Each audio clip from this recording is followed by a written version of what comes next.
If I got regular coffee, then I would talk faster and the interview would only be half as long. I drink a lot of coffee.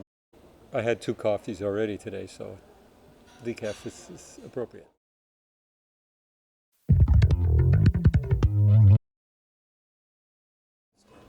Well, back in the 70s when I was recording and touring,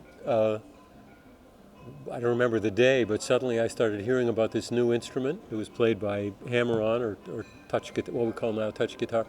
And I heard about it from a number of sources. I think part of the reason is at that time I was playing the bass by tapping. Not all the time, but once in a while. I was practicing it, working it out. And as will happen on record sessions, you spend a lot of time, there's a lot of downtime and you practice. So most of the guys I worked with knew me as a guy who liked to do this, and they said, hey, there's this instrument that's played that way, you should check it out. I did check it out. The next time I went to LA on tour, I got one directly from Emmett, I think, and began to play it.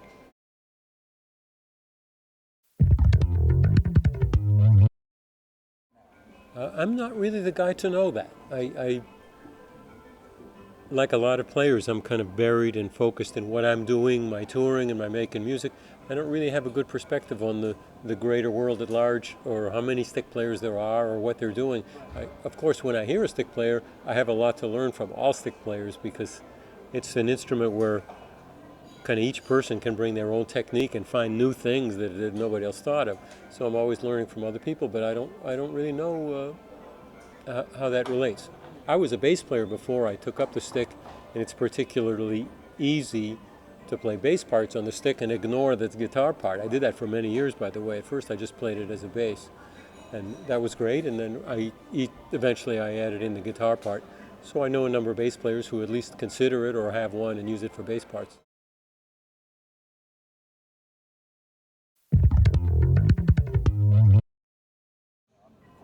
Yeah, I'm really not the guy to know about how to let the general world know more about it. What I do is I play it, and I play it a lot, especially with the group Stickmen, where I'm only playing the stick, and we have 2 touch guitar players and a drummer, and really feature that style of playing and see where we can go with it.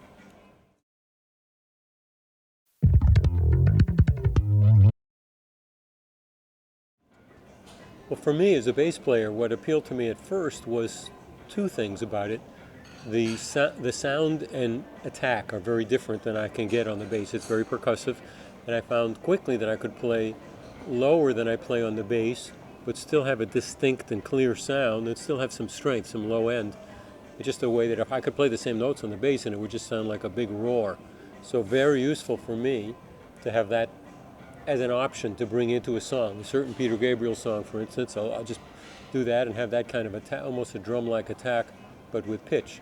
The second thing is the bass strings on the stick are tuned in fifths, and rather than change them, I just accepted that and got used to playing it. So it has obviously bigger jumps than the strings in fourths, and hence I started making up different bass parts that were more widespread over 2-3 octaves than the part I would normally play spread out over 1.5 octaves. So it helped me, especially in the progressive rock band that I was playing with in that time at King Crimson and Peter Gabriel.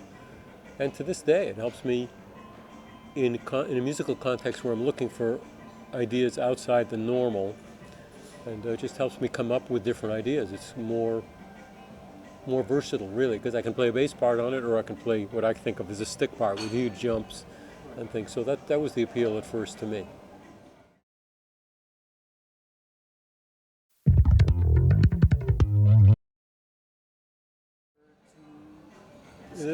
The funk finger is a completely different thing. Those are drumsticks attached to my fingers, and I can play like a drummer on one string. It's pretty hard to change strings, and big jumps are out of the question. And it doesn't have at least as I have played with them, they don't have a range of attack. They're just bam, hitting it.